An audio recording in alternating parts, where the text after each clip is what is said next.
Hello everyone, welcome back to knowledge for future study channel. इस video में हम Rajasthan GK के 50 ऐसे क्वेश्चन डिस्कस करेंगे जो कि एग्ज़ाम में बार बार पूछे जाते हैं। अगर आप चैनल पर नए हो तो चैनल को सब्सक्राइब ज़रूर कर लें, वीडियो को लाइक और शेयर करें। क्षेत्रफल की दृष्टि से राजस्थान के सबसे बड़े 2 जिलों के नाम बताइए। तो जैसलमेर तो आप सभी को पता होगा, लेकिन बीकानेर और बाड़मेर में आप कंफ्यूज हो जाओगे। तो ये आपको याद रखना है कि जैसलमेर और बीकानेर ये दोनों क्षेत्रफल की दृष्टि से सबसे बड़े ज़िले हैं। रणथंभौर नेशनल पार्क के बारे में कौन सा कथन गलत है? 1955 में इसे अभ्यारण्य घोषित किया गया, बिल्कुल सही बात है ये। 1973 में राजस्थान की पहली बाघ परियोजना यहाँ पर प्रारंभ हुई, ये भी करेक्ट है। आपको कमेंट करके बताना है कि हाथी प्रोजेक्ट कब चालू हुआ। बाघ प्रोजेक्ट तो आपको सबको पता होगा, हाथी प्रोजेक्ट आपको बताना है कब चालू हुआ। 1 नवंबर 1980 को इसे राष्ट्रीय उद्यान घोषित किया गया, ये भी करेक्ट है। यह राजस्थान का सबसे छोटा राष्ट्रीय उद्यान है, ये गलत है, क्योंकि सबसे छोटा कौन सा है? केवलादेव। केवलादेव राष्ट्रीय उद्यान सबसे छोटा है, उसकी जो क्षेत्रफल है वो है 88.01 square kilometre. Keoladeo national park के बारे में कौन सा कथन गलत है? 1981 में इसे वेटलैंड कन्वेंशन के तहत रामसर साइट घोषित किया गया, बिल्कुल सही कथन है ये। कमेंट करके बताना है कि रामसर सम्मेलन कब हुआ था। रामसर सम्मेलन कब हुआ था ये आपको कमेंट करके बताना है। राजस्थान में 2 स्थल वेटलैंड सूची में शामिल है, एक तो हो गया केवलादेव, दूसरा कौन सा है आप कमेंट करके बताओ, मैं आपको कमेंट में ही आंसर बता दूंगा। ठीक है, बताओ दूसरा वेटलैंड स्थल राजस्थान में केवलादेव के अलावा कौन सा है रामसर साइट में। 1985 में इसे यूनेस्को की विश्व प्राकृतिक धरोहर सूची में शामिल किया गया, ये भी कथन सही है। यहाँ ग्रीष्म ऋतु में साइबेरियन सारस आते हैं, ये गलत है। शीत ऋतु में साइबेरियन सारस आते हैं यहाँ पर। ठीक है, केवलादेव अभ्यारण्य में। राजस्थान का सर्वाधिक दैनिक तापांतर वाला जिला कौन सा है? तो जैसलमेर। ठीक है, चूरू और जैसलमेर में कन्फ्यूज नहीं होना है, हमसे यहाँ पर दैनिक तापांतर पूछा है, जैसलमेर करेक्ट आंसर होगा। कोपेन के जलवायु वर्गीकरण के अनुसार झुंझुनू जिले की जलवायु किस कोटि में रखी जाती है? तो BSHW यहाँ पर करेक्ट आंसर होगा। अगर आपसे पूछा जाए कि भरतपुर किस में रखा जाएगा, ठीक है, तो करेक्ट आंसर हो जाएगा CWG। ठीक है, अगर आपसे पूछा जाए डूंगरपुर किस में होगा, तो जो आर्द्र जिले हैं वो AW में आते हैं, आर्द्र जिले AW में आते हैं। अगर आपसे पूछा जाए सबसे बड़ा जलवायु प्रदेश कौन सा है, तो सबसे बड़ा BSHW है, और सबसे छोटा पूछा जाए तो AW है। ये दोनों भी चीज़ याद रखनी है आपको, सबसे बड़ा BSHW, सबसे छोटा AW। ठीक है, राजस्थान में मृदा परीक्षण के लिए प्रयोगशाला कहाँ स्थापित की गई है? इंपॉर्टेंट क्वेश्चन है, करेक्ट आंसर होगा जोधपुर और जयपुर में। इसके अलावा जोधपुर में आफरी भी है, काजरी भी जोधपुर में ही है, ये दोनों भी आपको याद रखने हैं। 2018 की 20वीं पशुगणना के अनुसार राजस्थान राज्य की भारत की कुल पशुधन में कितने प्रतिशत भागीदारी है? तो राजस्थान राज्य की 10.58% भागीदारी है कुल पशुधन में। ऊंट को राज्य पशु कब घोषित किया गया? 19 सितंबर 2014 को। 30 जून 2014 को बीकानेर में बैठक में भाग लिया गया था, तो 19 सितंबर 2014 को ऊंट को राज्य पशु घोषित किया गया। भीकाबाई सागबाड़ा नहर राजस्थान की किस नदी से जल प्राप्त करती है? जो भीकाबाई सागबाड़ा नहर है वो माही नदी से जल प्राप्त करती है। हरिदेव जोशी के समय इसको बनाया गया था, भीकाबाई सागबाड़ा नहर। सोम कागदर सिंचाई परियोजना किस जिले में है? ये क्वेश्चन आप कंफ्यूज हो जाते हो, गलत कराते हो, क्योंकि सोम नदी आपको पता है, सोम, माही और जाखम ये कहाँ मिलती हैं? ये डूंगरपुर में मिलती हैं, बेणेश्वर धाम में। ठीक है, तो इसलिए बच्चे क्या करते हैं, आंसर डूंगरपुर लगा जाते हैं सोम कागदर सिंचाई परियोजना में। लेकिन जो सोम कागदर सिंचाई परियोजना है वो उदयपुर में स्थित है, ये आपको कंफ्यूज नहीं होना है, उदयपुर करेक्ट आंसर करना है। राजस्थान में मध्य श्रेणी की गरदड़ा सिंचाई परियोजना किस जिले में प्रस्तावित है? तो वो बूंदी में है गरदड़ा।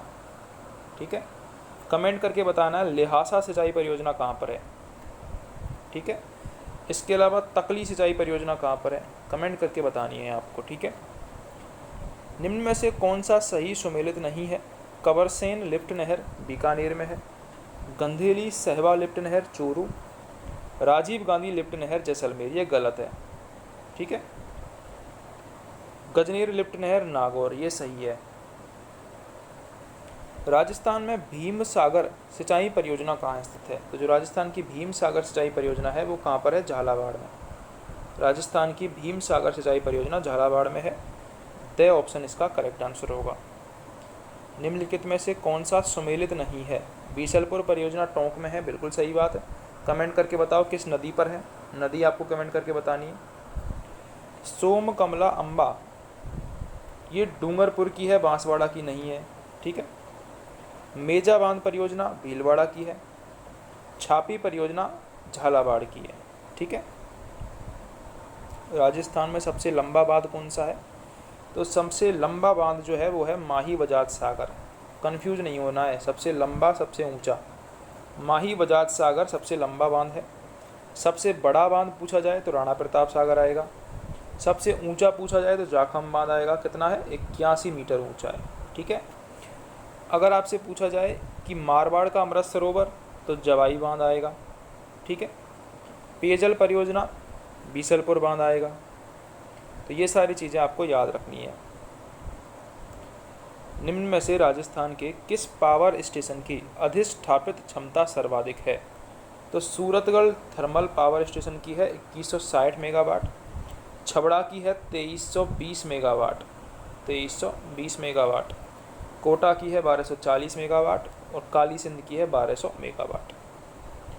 राजस्थान सौर ऊर्जा नीति कब जारी की गई? इंपॉर्टेंट क्वेश्चन है, पूछा जा सकता है।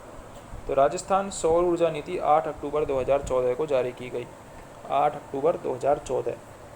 कोयला भंडार जो बीकानेर में स्थित नहीं है, कपूर्डी बाड़मेर में स्थित है, बीकानेर में नहीं है। पलाना, गुढ़ा, बरसिंहसर, ये बीकानेर में है। गुलाबी मार्बल कहाँ मिलता है? तो गुलाबी मार्बल उदयपुर में मिलता है। गुलाबी गणगौर कहाँ मनाई जाती है? ये भी फेमस है, नाथद्वारा में, ठीक है। कब मनाई जाती है? चैत्र शुक्ल पंचमी को।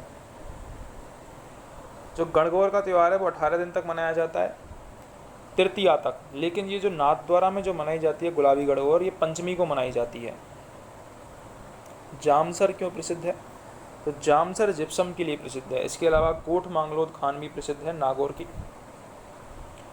सीसा जस्ता चाबर में, बिल्कुल सही बात है। तांबा खेतड़ी में, ये भी सही है। टंगस्टन पलाना में, ये गलत है। पलाना में तो कोयला निकलता है, टंगस्टन तो एक तो बालदा सिरोही में निकलता है, एक डेगाना खान नागौर में निकलता है टंगस्टन, ठीक है। लोय अयस्क मुरीजा बानुला, ये भी सही है। अगर आप चैनल पर नए हो तो सब्सक्राइब जरूर कर देना। निम्न में से किस प्रकार का कोयला गुणवत्ता में श्रेष्ठ है? तो एंथ्रेसाइट कोयला गुणवत्ता में श्रेष्ठ होता है, लेकिन हमारे यहाँ राजस्थान में नहीं पाया जाता है। मोरीजा बानोल खनन क्षेत्र के लिए प्रसिद्ध है। तो मोरीजा बानोला अभी हमने ऊपर भी पढ़ा था, लोहे अयस्क के लिए प्रसिद्ध है। लोहे अयस्क के लिए प्रसिद्ध है मोरीजा बानोला। खोदरीवा क्षेत्र, खोदरीवा क्षेत्र तांबे की खानों के लिए प्रसिद्ध है। अलवर में आता है खोदरीवा। कमेंट करके बतानी है आपको लोहे अयस्क की कौन कौन सी खान है, ये आपको कमेंट करके बतानी है, ठीक है। राजस्थान में निम्न में से कौन सा जिला फेल्सपार का अधिकतम उत्पादक है? तो फेल्सपार का अधिकतम उत्पादन अजमेर में होता है। अजमेर में भी जो उत्पादन है वो ब्यावर में 96% होता है। ग्रीष्म महोत्सव माउंट आबू में, चंद्रभागा मेला झालावाड़ में, हाथी महोत्सव जयपुर में, ऊंट महोत्सव जैसलमेर में नहीं होता है, ऊंट महोत्सव बीकानेर में होता है, ठीक है। कंफ्यूज नहीं होना है, बीकानेर करेक्ट आंसर होगा। राजस्थान की किस ऐतिहासिक धरोहर को यूनेस्को की वर्ल्ड हेरिटेज सूची में शामिल नहीं किया गया है? चित्तौड़गढ़ का किला शामिल है, जंतर मंतर शामिल है, कुंभलगढ़ का किला शामिल है, जयगढ़ दुर्ग इसमें शामिल नहीं है। आमेर का किला शामिल है, ठीक है, आमेर का किला ये तो शामिल है। जनगणना 2021 के अनुसार राजस्थान में अनुसूचित जनजाति की जनसंख्या कितनी है? तो राजस्थान में 13.5% अनुसूचित जनजाति की संख्या है। 2011 की जनगणना के अनुसार राजस्थान में ग्रामीण महिला साक्षरता दर कितनी है? तो 45.8% ग्रामीण महिला साक्षरता दर है। से ऑप्शन यहाँ पर करेक्ट होगा। राजस्थान में 2011 की जनगणना के अनुसार कौन सी जनजाति जनसंख्या के आधार पर द्वितीय है? सबसे पहली जो है वो है मीणा, ठीक है। दूसरी है भील, भील सर्वाधिक उदयपुर में। मीणा जयपुर में, गरासिया सिरोही में, सहरिया बारां में पाए जाते हैं। बारां में भी किशनगंज और शाहबाद 2 तहसील हैं, किशनगंज और शाहबाद। सहरिया लोगों का जो मेला है, प्रसिद्ध मेला सीताबाड़ी का मेला, ये बारां में लगता है, ठीक है, ये भी आपको याद रखना है। राजस्थान में किस स्थान पर प्रतिवर्ष 12 सितंबर को वृक्ष महोत्सव आयोजित होता है? तो खेजड़ली जोधपुर में 12 सितंबर को वृक्ष महोत्सव आयोजित होता है। विश्व पर्यावरण दिवस कब मनाया जाता है? तो विश्व पर्यावरण दिवस 5 जून को मनाया जाता है। आपको कमेंट करके बताना है 22 मार्च को कौन सा दिवस मनाया जाता है, 22 अप्रैल को कौन सा मनाया जाता है? पृथ्वी दिवस, ठीक है, ये भी आपको याद रखना है। हरे कबूतर राजस्थान में किस अभयारण्य में पाए जाते हैं? तो करेक्ट आंसर है सरिस्का। सरिस्का में हरे कबूतर पाए जाते हैं। केंद्रीय शुष्क बागवानी संस्थान कहाँ पर है? तो ये बीकानेर में है, बीछवाल नामक जगह पर केंद्रीय शुष्क बागवानी संस्थान है। अभयारण्य जिसमें होकर मानसी व बाकल नदी गुजरती है, तो ये है फुलवारी की नाल अभयारण्य। कहाँ पर है? ये उदयपुर में, फुलवारी की नाल अभयारण्य, ठीक है। मानसी व बाकल नदी यहाँ से गुजरती है। सीता माता अभयारण्य में पर्यटकों की एक रुचि का स्थान लखिया भाटा है। इसके आकर्षण का कारण है प्रागैतिहासिक पत्थर पर नक्काशी। याद रखना है लखिया भाटा, लखिया भाटा कहाँ पर है? ये सीता माता अभयारण्य में। और किस लिए प्रसिद्ध है सीता माता अभयारण्य? उड़न गिलहरी के लिए भी प्रसिद्ध है। जिला उपभोक्ता आयोग को शिकायत प्राप्त होने की तिथि के कितने दिन के अंदर स्वीकार व अस्वीकार करने का निर्णय लेना पड़ता है? तो 21 दिन के अंदर। राज्य मानवाधिकार आयोग के सदस्यों की चयन समिति की अध्यक्षता कौन करता है? मुख्यमंत्री करता है। ए ऑप्शन करेक्ट है। राजस्थान राज्य मानवाधिकार आयोग का अध्यक्ष किसे नियुक्त किया जाता है?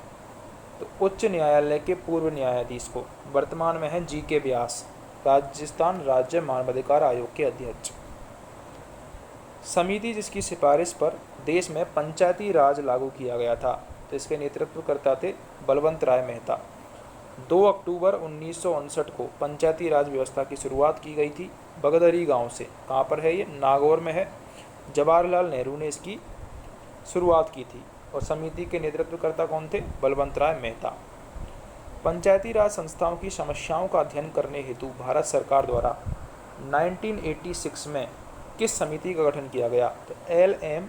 सिंघवी समिति का गठन किया गया था पंचायती राज संस्थाओं की समस्याओं का अध्ययन करने हेतु।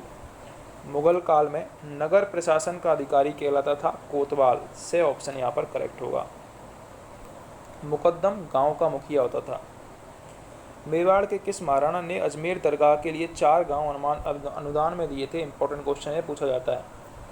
जगत सिंह द्वितीय ने अजमेर दरगाह के लिए 4 गांव अनुदान में दिए थे। इन्हीं के समय हुरडा सम्मेलन हुआ था, जो कि 17 जुलाई 1734 ईस्वी को हुआ था। ये भी इम्पोर्टेंट है। हल्दी घाटी के युद्ध से पूर्व महाराणा प्रताप से समझौता करने के लिए अकबर ने किसे भेजा था? तो जलाल खां को भेजा था। 4 दूत अकबर ने टोटल भेजे थे। क्रम वाइज आपको नाम बताने हैं कमेंट सेक्शन में। वीर विनोद के अनुसार हल्दी घाटी युद्ध में मुगल सेना की संख्या 80,000 थी। एकलिंग जी के मंदिर को वर्तमान स्वरूप किसने दिया? रायमल ने। एकलिंग जी के मंदिर को रायमल ने वर्तमान स्वरूप दिया। बाण माता मंदिर को वर्तमान स्वरूप सज्जन सिंह के द्वारा दिया गया था।